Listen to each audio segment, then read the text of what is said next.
हे बौद्धंकरं सदेशानुसार सिद्धार्थ महाराज द्वारा दिना 17 व्यक्तियों ने तो प्रातःकाल व्यवस्थित प्रार्थना के बाद गागरी में अलीपुर में हुए राम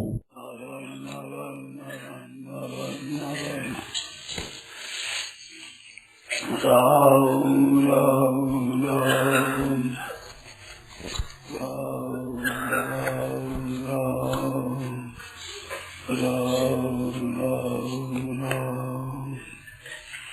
नारायण नारायण नारायण नारायण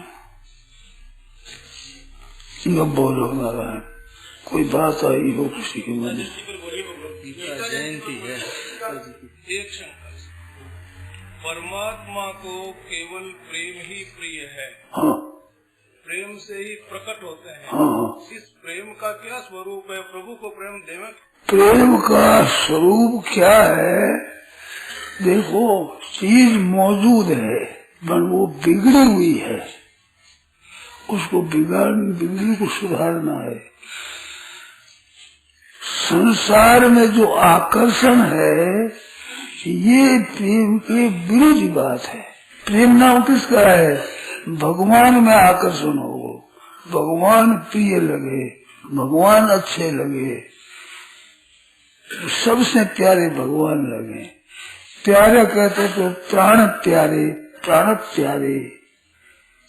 प्राण प्यारे बस क्या होता है कि जितना हरे को जीवन प्यारा लगता, मैं जीता रहूं, मेरे प्राण न जावे, तो प्राण सबसे प्यारे हैं। प्राण मेरे जीते रहे, चलते रहे, मैं जीता रहूं, मर न जाऊं। विद्रोही तथा रूढ़ोगी निवेश आया है। मानो अच्छे समझदार है, विवेकी है, साधन करते हैं, उनके भी मन में जीने की इच्छा रहती है। जैसे अज्ञानी की रहती है, मूर्ख के, ऐसी उनकी भी रहती है। अच्छे विवेकी उनके भी ये जीने की इच्छा। इसका क्या हुआ कि प्राण सबको प्यारे, मर ना जाऊं मैं कहीं।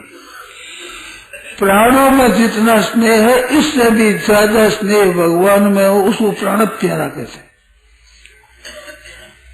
भगवान प्राण प्यारा लगना चाहिए, प्राणों को भी प्यारा लगना चाहिए। हर एक जीव जंतु है, कीट पतंग, बिच्छू, सांप, और कीड़ा कीड़ी, मौत मकोड़ी, ये सब में जीने की इच्छा है। सब में, यहाँ से लेकर ब्रह्मा तक सब में जीने की इच्छा है, जीने जाऊं। तो प्राण हरे को प्यारे लगते हैं। प्राण से अधिक प्यारा लगे तब वो प्रेम होता है, भगवान का प्रेम। तो वो लगाना चाहिए भगवान में, और लग गया नाशवान में, रुपये पैसों में, भोगों में, निकम्मा काम, आलस में, प्रमाद में बैठे रहे, काम करना न पड़े, निकम्मे बैठे रहे, ताश चौपड़ खेल सिनेमा देखे, आराम करें, नहीं तो सोए रहे, बैठे रहे, फिर कर देंगे काम, बैठे। ये है तमोगुण। ये नरक बताया, नरकस्तमो ना हो, एकादश पे बोला नरक है, ये नरक। उस नरक में जब रुचि है, अब चाहिए गुणातीत प्रेम। गुण रहित हम, कामना रहित हम, प्रशिक्षण वर्गवान प्रेम का स्वरूप है। तो वो तो है गुणों से भी अतीत, और पड़ा है गुणों में भी, तमोगुण में फंसे हो। तो ये दुरुपयोग हो गया, इधर लग गई बच्चियां। अब प्रेम कहाँ हो गए बेचारे। एक स्वतः जीव में शक्ति है आकर्षण करने की, खेचने की, लगने की शक्ति है। वो लग गई किधर कि नाशवान में लग गई। नाशवान में भी तमोगुण में लग गई। तमोगुण ऊंचा लगे तो फिर भोगों में, संग्रह में, मान में, बड़ाई में, प्रशंसा में, आराम में, ये रोग में लग गई। रोज ऊंचे उठे तो फिर साधन, भजन, ध्यान, कीर्तन, सत्संग, स्वाध्याय आदि किसमें लग गई? तो सात्विक में लग गई। इससे भी ऊंची उठे तब होता है वो प्रेम। तो प्रेम है सब में, स्वतः स्वाभाविक, परंतु वो और जगह लग गया, तामसी कामा में, राजसी कामा में। सात्विक में लग जाए तो फिर भी जीवन ही है, उनकी जीने की उम्मीद है। जैसे एक मुर्दा है और एक सोया हुआ है, दोनों निश्चेष्ट है, चेष्टा रहित है, परंतु मुर्दे के जागने की संभावना नहीं है। सोता है, उसकी जागने की संभावना है। ऐसे जो भजन ध्यान सत्संग स्वाध्याय में इसमें लगा है, ये सोता हुआ है, तमोगुण रजोगुणी मुर्दा है, उनको उठने की आशा ही को नहीं कि ये कभी उठेंगे।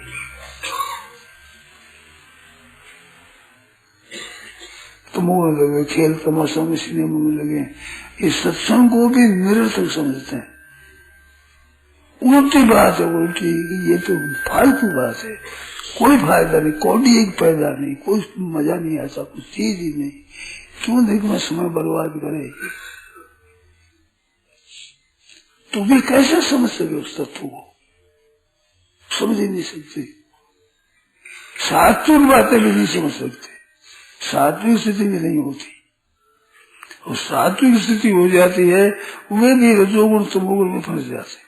सत्संग भजन ध्यान करने वाले भी आपको भी समझ आई बात कहते हैं, महान बड़े घोर पाप से नहीं बच सकते, महान अन्याय से नहीं बच सकते। रुचि से पैसे लगाकर उद्योग करके पुरुषार्थ करके सांगोपांग पाप करना चाहते हैं। अब उनको कैसे समझाएं बताओ? सावधानी पूर्वक पाप करना चाहते हैं, अन्याय करना चाहते हैं, अब क्या करें बताओ?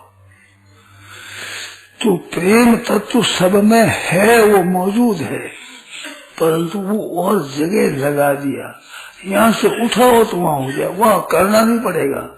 संसार में तो करना पड़ता है, स्त्री पुत्र परिवार में मन लगाना पड़ता है, रुपये पैसे भोग में लगाना पड़ता है, और परमात्मा तत्व में लगाना नहीं पड़ेगा, स्वतः होगा। अभी हमारा सामने एक प्रश्न आया, पाठ कर रहे थे ना यहाँ, तो मैं भी बोल रहा था वहाँ अपना आसन पर बैठे, बोलते नास्ति बुद्धि अयुक्त से नशा युक्त से भावना, नशा भाव ये शांति शांति से कुतर सुगम। तो हमारे साथी ने पूछा, नास्ति बुद्धि अयुक्त भावना क्या है? भावना समझ में नहीं आई। भावना वो भगवान का होनापन, परमात्मा तत्व एक चीज है। तो नास्ति बुद्धि अयुक्त से बुद्धि नहीं होती, नशा युक्त से भावना। अयुक्त का क्या अर्थ है? अभी पूछा मेरे को। अयुक्त का अर्थ ये है कि जिसकी इंद्रियां मन बस में नहीं है, इंद्रियां और मन अपने कब्जे में नहीं है, वो अयुक्त है। इससे मन और इंद्रियों का विचार आता है।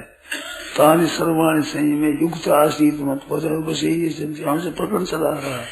कुल मूंगानी वो सब वहां से प्रकरण चला आ रहा है। 4 श्लोक आए अभी, राग द्वेष विद्या इंद्रिया शरण आया, और एक ध्याय तो विषयानी है।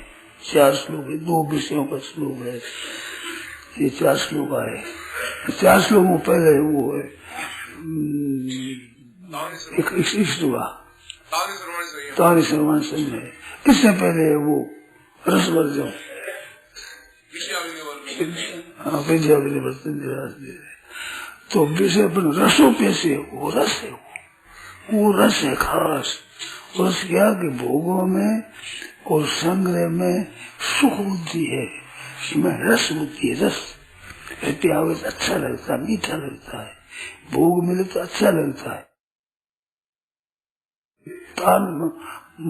युक्त राशि तो मत परा मेरे परायण हो गए, तो मेरे परायण होने की बात है, रस में परायण है। रस के रस वो परम दृष्टवा निवर्तते, रस निवृत्त हो जाता है।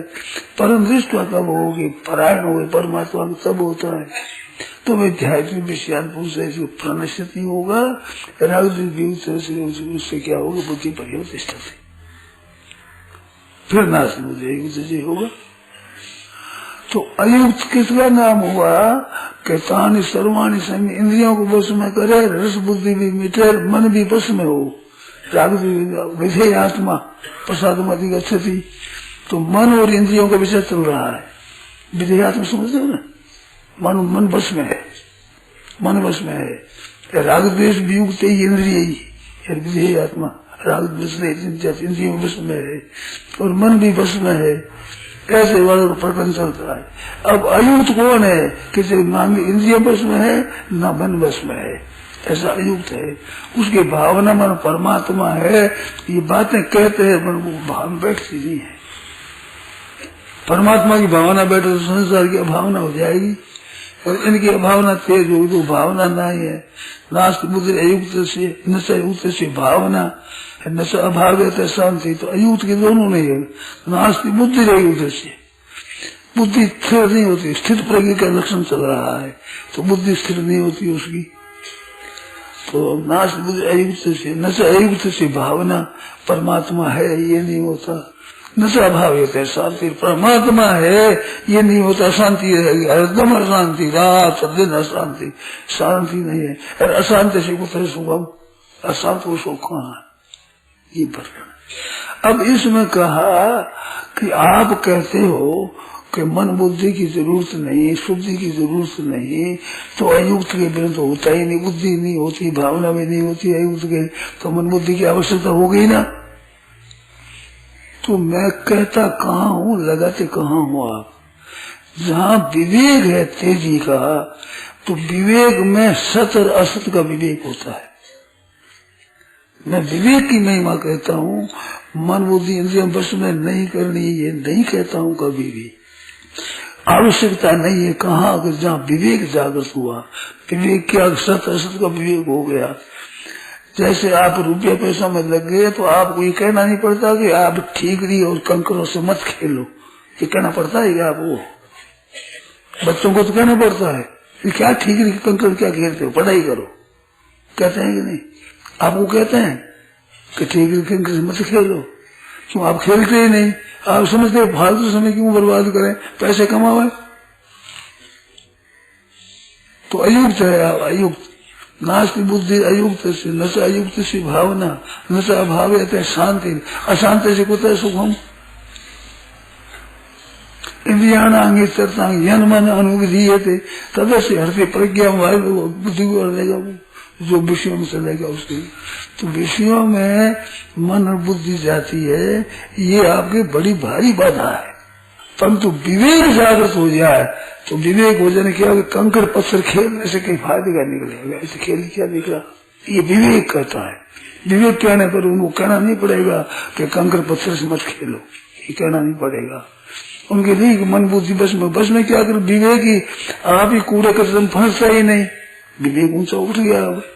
तो विवेक के लिए जरूरत नहीं है, विवेक करने के लिए जरूरत है इनकी, इन सबकी आवश्यकता है। तो विवेक होने से क्या होगा कि संसार सब नाशवान है, क्षण भंगुर है, ये नाशवान है। जैसे धनवान होता है ना, धनवान, तो धनवान में धन की अधिकता है और क्या अधिकता है। धन पास में न हो तो धनवान होगा क्या? धन के कारण से ही धनवान है।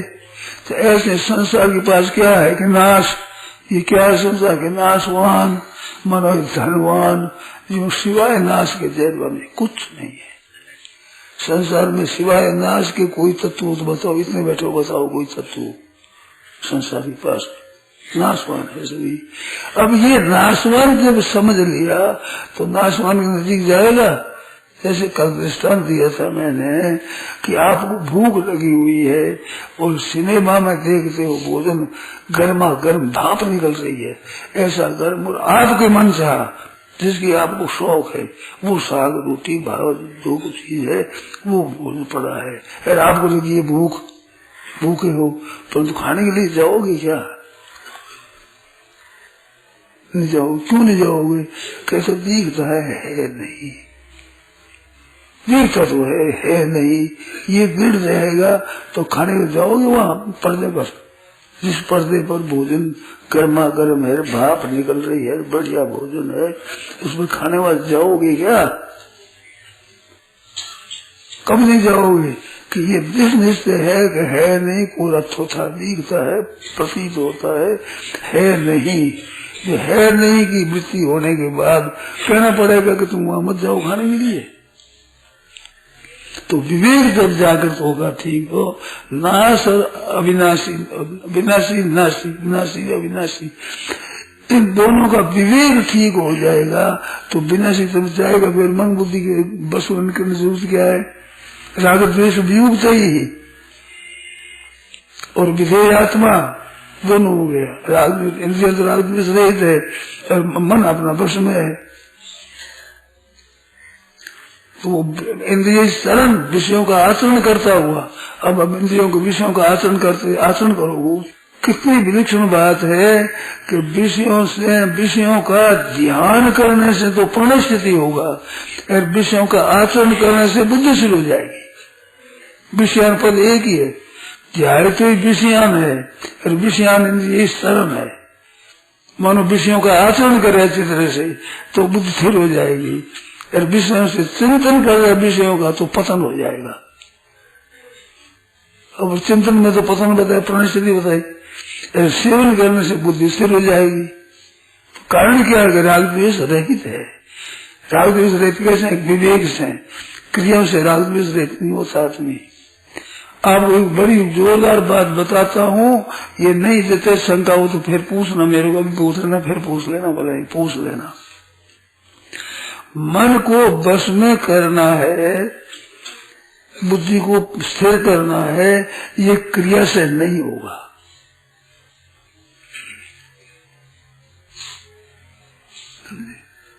इसमें क्रिया की प्रधानता नहीं है। क्रिया की सहायता तो ले लो पर क्रिया की प्रधानता नहीं है। केवल क्रिया से उसमें नहीं होता है, साथ में विचार विवेक रहेगा तो क्रिया काम करेगी। संसारी काम करो, दान करो, पुण्य करो, जप करो, तप करो, तीर्थ करो, व्रत करो, उपवास करो, इनके साथ में विवेक रहेगा।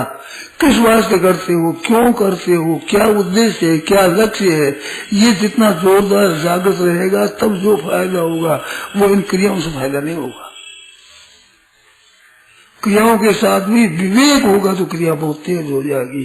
और विवेक रहित उम्र भर मंदिर में गए, परिक्रमा करी, दाना चाट दिया, थोड़ा सा कथा सुन दी, बैठ सुन दिया, चलो घर पर, बूढ़ी हो जाती है माताएं, बूढ़ी हो जाती है। पर वही राग और द्वेष, वही ईर्ष्या, वही लड़ाई झगड़ा, वो का वही क्रिया तो बहुत करती है। पर क्रिया है विवेक पूर्वक नहीं है क्रिया। तो क्रिया मूल्यवान है कि विवेक मूल्यवान है? इन दोनों में विवेक है। तो विवेक पूर्वक काम करो। हर एक ही क्रिया करने की प्रधानता है ना, ये विवेक की तरफ ध्यान नहीं देते, केवल क्रिया की तरफ ध्यान है। तो केवल क्रिया से ये बस में नहीं होते हैं।